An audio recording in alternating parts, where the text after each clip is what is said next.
Hola Enrique, ¿cómo estás? Hola, muy bien. Aquí con ganas de compartir un poco. ¿Dónde te encuentro hoy? Estoy en Madrid, recién llegado de Mallorca, de Menorca y unos días antes de precisamente de Miami, Puerto Rico y Guatemala. Así que llevo un mes entero prácticamente viajando y ahora por fin ya unos días aquí en Madrid, ya más estable. Me gusta también tener mi rutina y un poco más de tranquilidad a nivel de movimiento, ¿no? Que es Ujú. importante.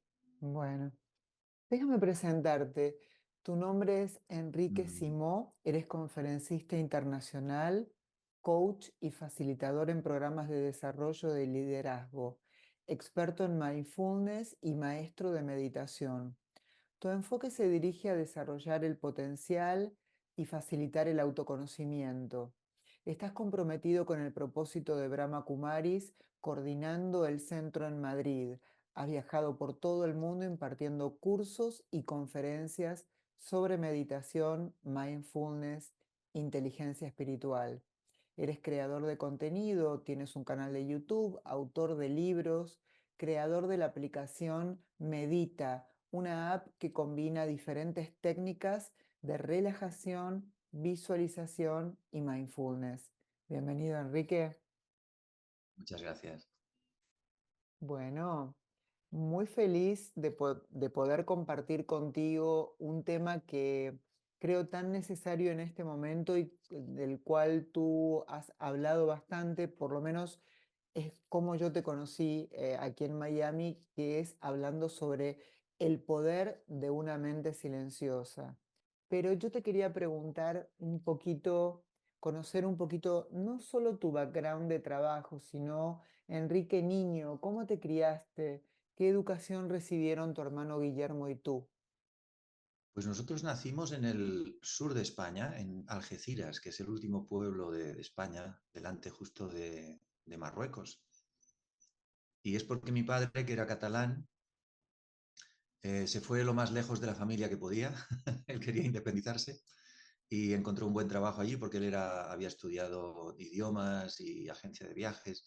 Entonces él tenía un cargo, diríamos, directivo en un hotel que todavía existe, el Hotel Reina Cristina. Es un hotel muy bonito, muy emblemático, donde venía gente de Estados Unidos en aquella época y él gestionaba pues, las visitas y todo. Y mi madre es austríaca y ella venía buscando el sol de España y también encontró trabajo en ese hotel y se conocieron allí. Entonces allí pues vivieron 4 años, una relación muy, muy bonita, y ahí nacimos mi hermano y yo.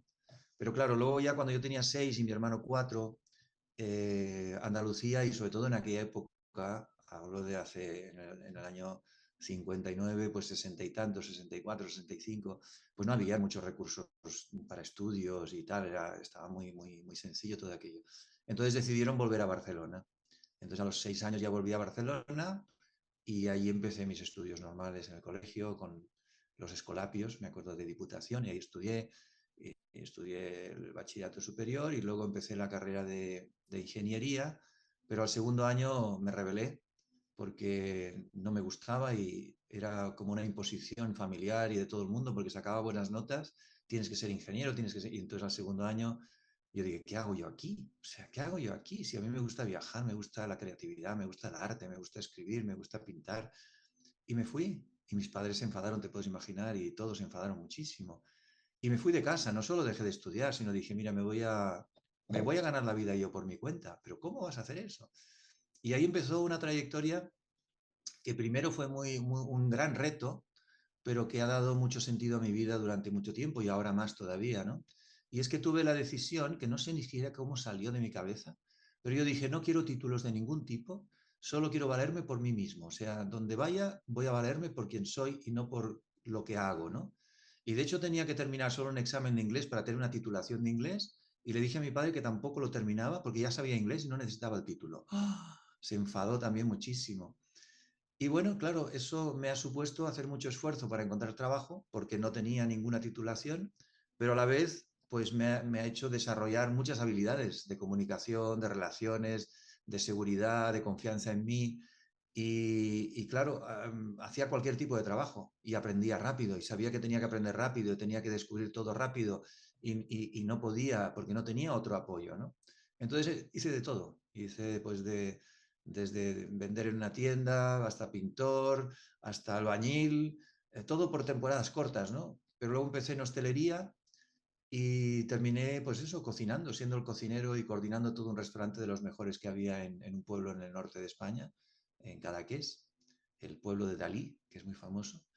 Y ahí viví 6 años, 6 años trabajando en la hostelería y creé mi propia tienda también de artesanía y de cosas, hacía yo marionetas y máscaras, o sea que ahí sí que desarrollé mi parte creativa. Me casé, tuve una hija y a los 6 años estaba agotado, estaba cansado, estaba aburrido de esa vida. Me sentía vacío, pensaba, he hecho todo lo que pensaba que me daba felicidad y no me da. Y es ahí donde empezó un cambio. Volví a Ujú, ujú. Barcelona, les pedí a mis padres que me dejaran estar en casa otra vez para reponerme un poco. Estuve unos meses, justito el tiempo para centrarme y ya me busqué un apartamento, busqué un trabajo y ahí empecé ya un camino espiritual. Empecé a hacer macrobiótica, me hice vegetariano, empecé a meditar, hice tai chi, yoga, en fin, muchas cosas. Todo lo que había en aquella época, que era muy poquito, pero ahí empecé.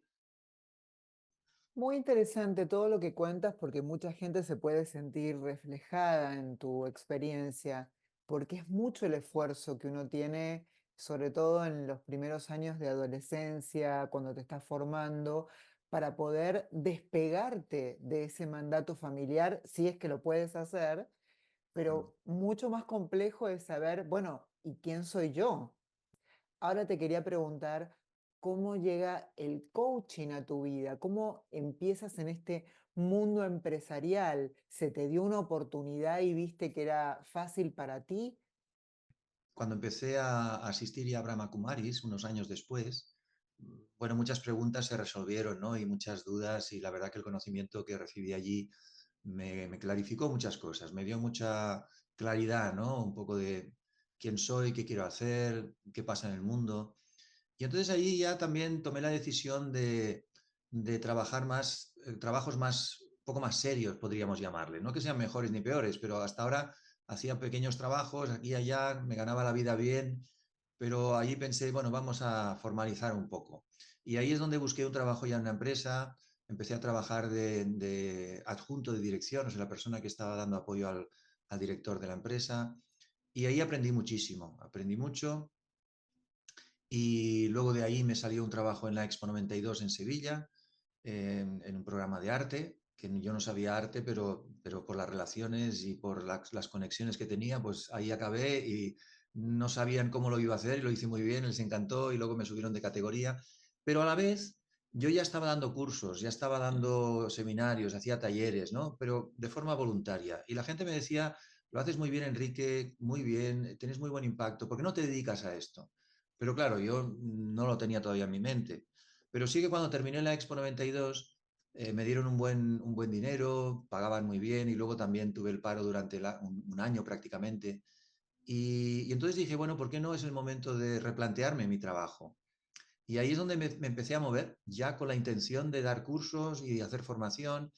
Y entonces ahí me salió al cabo de un año, o sea, después de moverme, porque claro, mi única habilidad era crear relaciones y convencerles a la gente de que yo sabía hacerlo sin ninguna titulación, ¿no?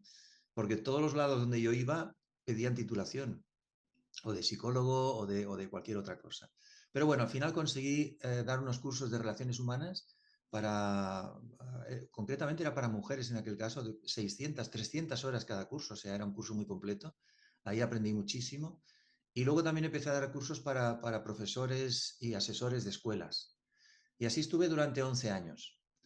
Pero es curioso porque algo me llamaba la atención el coaching. Y de hecho, yo miraba los periódicos, a veces trabajos y tal, por entretenimiento, a ver qué había en el mercado. Y de repente vi uno que ponía coaching. Se busca un coach. Y yo no tenía ni idea de lo que era, pero me atraía mucho. Es como, esto parece interesantísimo. O sea, esto. Y en Andalucía eso era como, bueno, rarísimo. Nadie sabía ni siquiera la palabra, ni siquiera pronunciar la palabra casi, ¿no? Y entonces se dio la oportunidad de cambiar de Sevilla a Madrid. E irme a Madrid, pues habían unas oportunidades no solo de trabajo, sino también de Brahma Kumaris y decidí cambiar porque necesitaba también un poco un cambio. Madrid es otro nivel también más intelectual, más profesional. Y justo en ese cambio una persona que conocía, un empresario que yo conocía de Barcelona, me dice, Enrique, voy a traer una compañía americana de coaching a Madrid, a España, porque hay muy poco y vamos a traer esto como algo, una novedad, pero resulta que no he encontrado muchas personas para el primer curso. Dice, ¿no te importa hacerlo tú? No pagas nada, o sea, yo te lo doy gratis, solo pagas el hotel y los gastos extra. Y yo dije, encantado. Y de repente recibí una formación de alto nivel de un precio extraordinario por el precio de una noche de hotel y de las comidas. Y ahí es donde empezamos con Telefónica en el año 2007. Yo empecé la formación en el 2004 y hice ya algunas cosas, pero en 2007 ya empezamos a trabajar con Telefónica y ahí empezó toda mi trayectoria de coaching ya ejecutivo hasta ahora.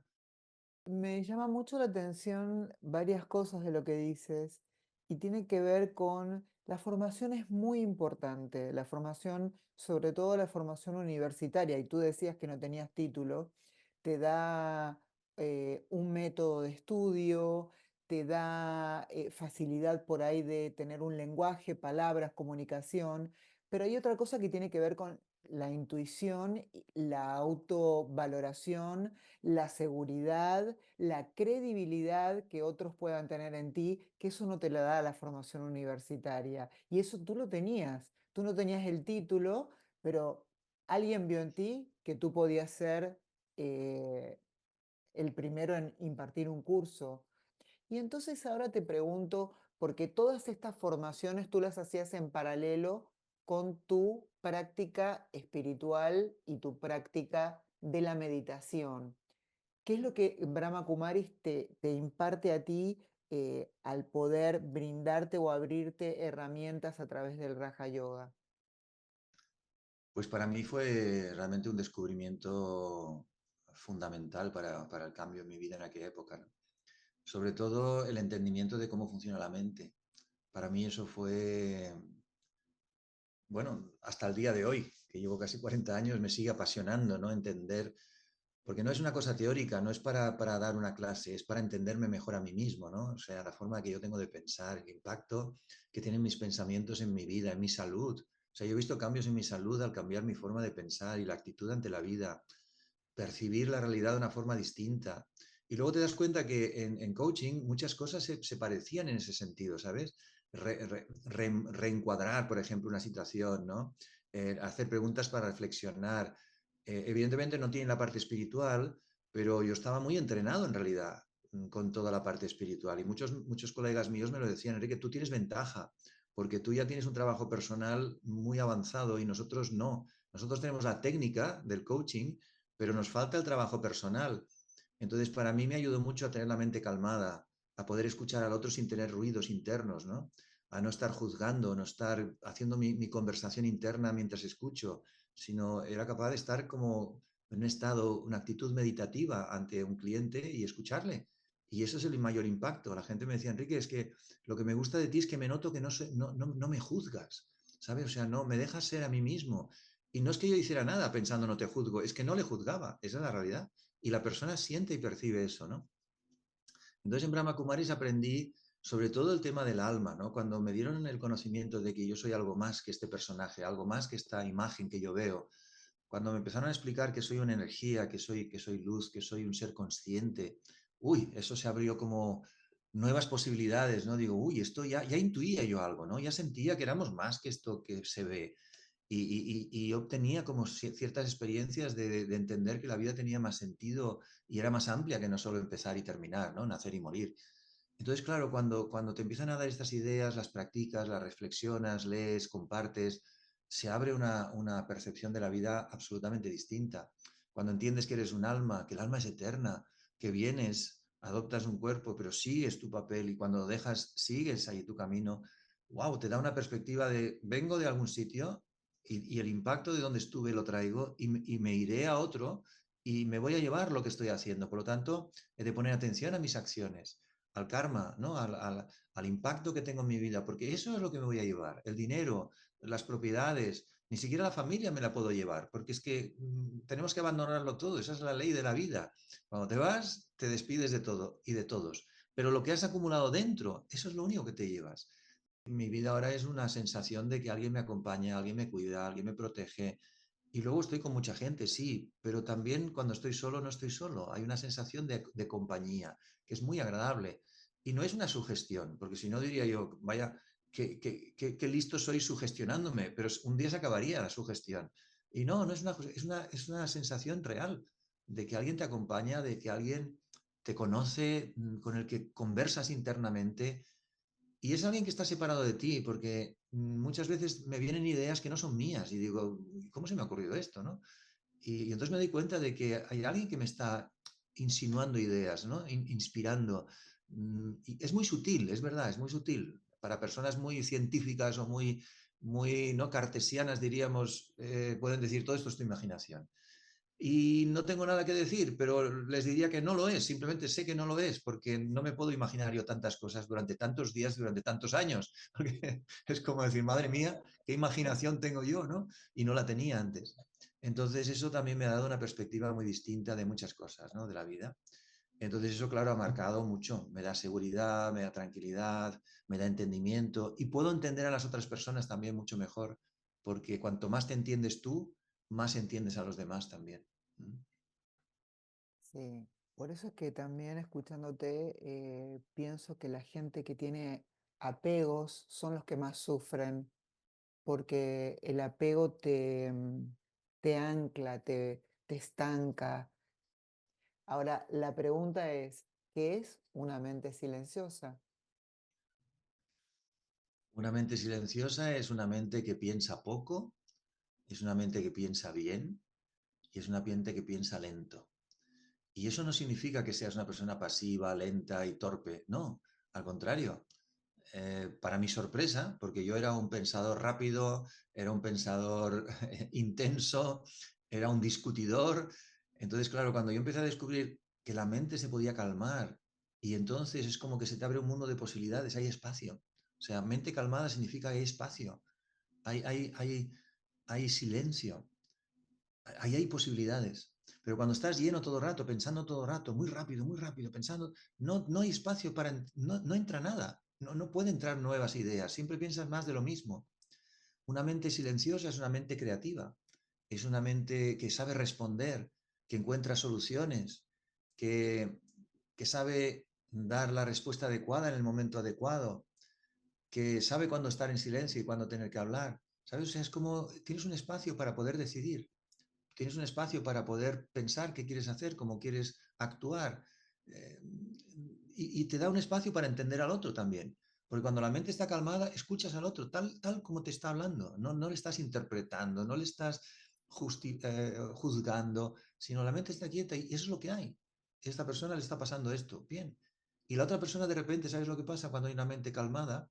Que ve un espejo, se habla a sí misma, porque no hay nadie que, no hay ruido en el otro lado. Entonces, lo que ocurre es que muchas veces esa misma persona se da cuenta ya de cosas, dice, oye, tal vez me estoy quejando mucho de todo, ¿no? No sé, ¿qué te parece a ti? Sí, es que me estaba escuchando y digo, madre mía, si todos son quejas. Y entonces uno mismo se va dando cuenta, ¿sabes? En lugar de tener que decirle, ¿te das cuenta que estás de víctima? ¿Te das cuenta que te quejas de todo? Ah, se defendería, se protegería. Pero cuando tú le escuchas con la mente calmada, que no hay juicio en tu interior, el otro nota un espejo y se escucha a sí mismo. Y entonces descubre muchas cosas. Y eso es muy bonito en el coaching, pero también en las relaciones. Cuando dejas un espacio al otro y el otro se descubre. Entonces, todo eso es el impacto de una mente pacífica, una mente silenciosa. ¿Mm? Una mente silenciosa está presente y te quiero hacer la pregunta del millón, porque es lo que Ujú. mucha gente sufre. ¿Cómo hacer para estar presente y mitigar la ansiedad del exceso de futuro, que es lo que tenemos siempre o en Mm. general?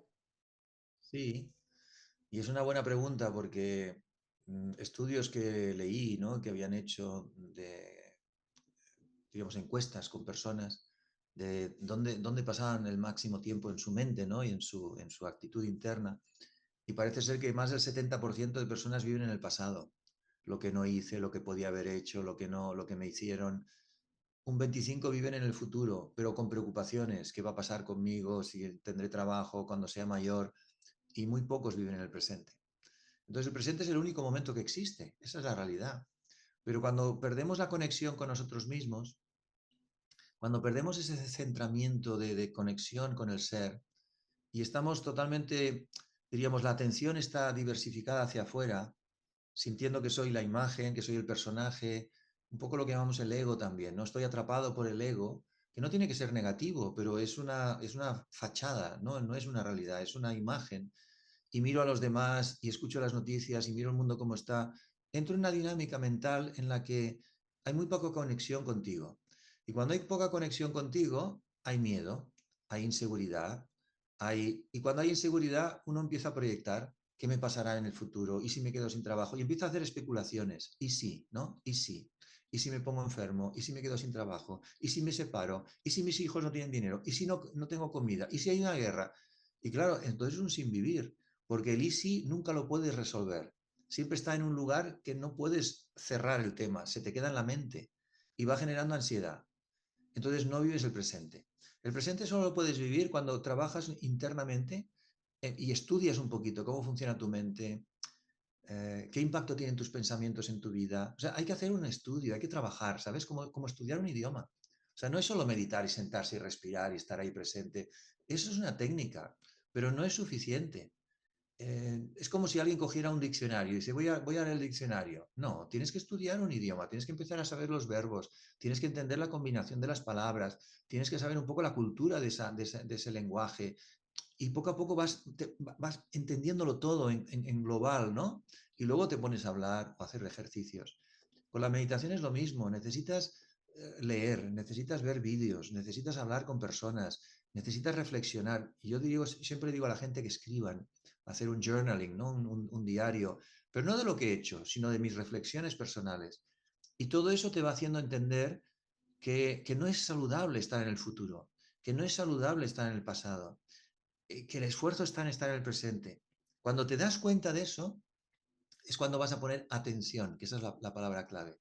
Atención a observar tu mente. Y cuando notas que se va, la traes. Cuando notas que se va, la traes. Y de esa manera vas entrenándote a estar cada vez más presente.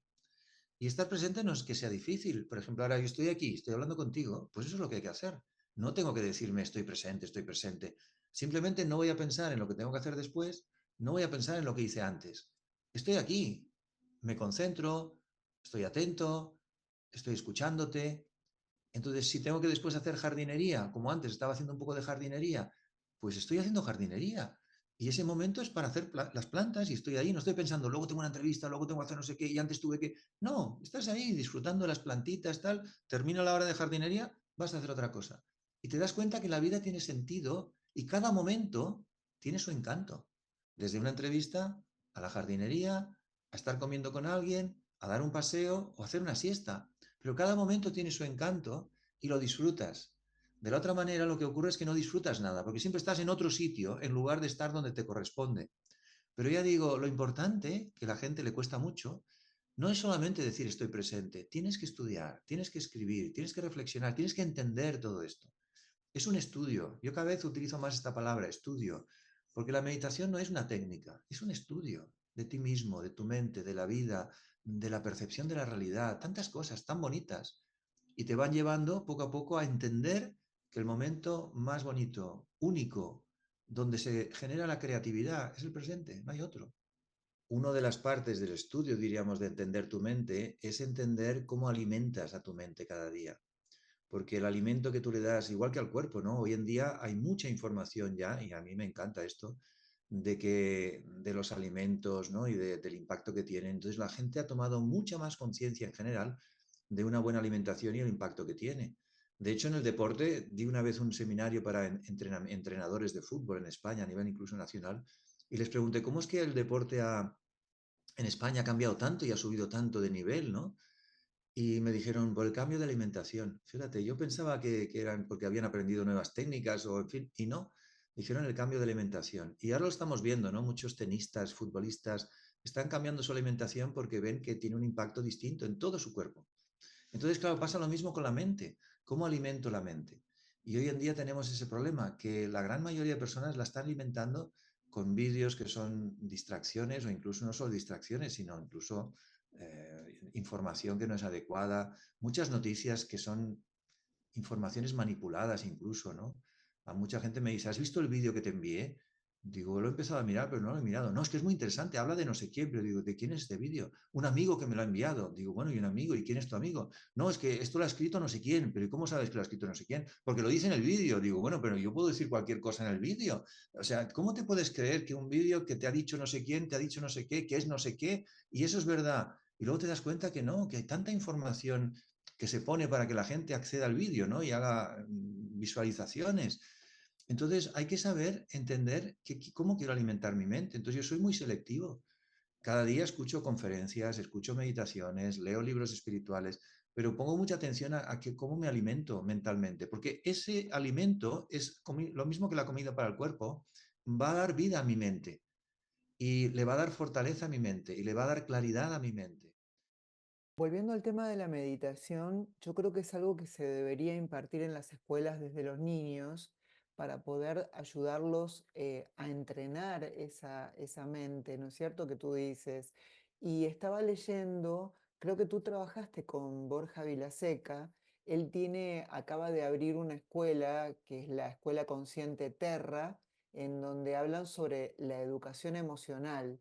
eh, es como ayudar a los niños y a los jóvenes a transformar la educación desde una metodología propia para que los niños sean los verdaderos protagonistas del proceso educativo y también actualizar un poco, ¿no? Hablar sobre educación financiera, todo ha cambiado el lenguaje de la educación, ha cambiado la manera en que trabajamos, ha cambiado la forma en que generamos el dinero y los niños tienen que estar a la altura, pero sobre todo el tema de el autoconocimiento y el poder trabajar desde adentro hacia afuera. Claro, si enseñáramos a los niños ya de pequeños a observarse, a entender su mente, a practicar un poco de meditación, a tener una actitud más introspectiva en lugar de todo tan hacia afuera, les sería más natural, les sería más fácil. Lo que pasa es que sí, se está haciendo en algunos sitios, pero todavía no es general. ¿Y por qué? Porque claro, si tú eres un profesor, ¿y cómo vas a enseñar algo que tú no haces? Y esto no es algo que puedes enseñar como las matemáticas o como la geografía, que son datos, ¿no? Entonces tú siempre puedes enseñar. Por eso es más cómodo seguir el sistema antiguo, que es dar información, memorizarla, combinarla, analizarla, trabajarla y bueno, y está bien. Y luego ponerte una nota según que sepas combinar todas esas informaciones. Que hoy en día lo tenemos todo con el chat GPT y con otros, te lo suma todo, te lo divide todo, te lo busca todo y te resuelve todo, pero lo que no te resuelve es la capacidad reflexiva que tú puedes tener. No te da la capacidad de conocimiento personal.